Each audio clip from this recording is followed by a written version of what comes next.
呢位食今日嚟到一個好隱秘嘅餐廳啊，叫做 Deepak Kingdom 嘅。咁我帶一家大細咧嚟到呢度咧，試下佢哋嘅食物咧，同埋睇下呢個 petting zoo 嘅。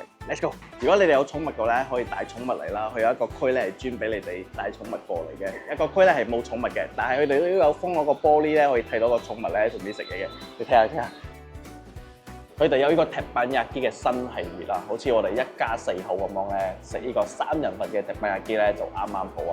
佢中間仲有個 cheese 噶啦，嗰啲料咧點係 cheese 咧，再搭佢個靈魂醬汁，酸酸辣辣甜甜咁樣咧，好開胃食。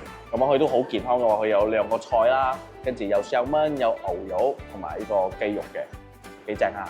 佢哋呢度嘅食物好大份啦，好似呢個2人份嘅一個西餐哦，超多啊！佢有意大利麵、2嚿雞扒、cheese 嘅 corn 同埋 broccoli 同埋一個 wedges， 食起嚟咧你係超級飽嘅、超級足嘅一份，味道都唔錯嘅。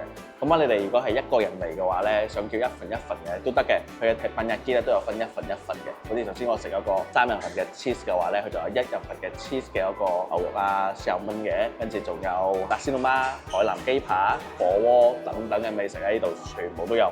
呢度仲有 waffle ice cream 啦，仲有好多條粉啦，可以試一試嘅。食飽咗啦，如果睇更加多動物嘅咧，就可以上呢度。不過另外買飛啦，呢度上邊就係 petting zoo嚟㗎啦。有幾享受啊！有。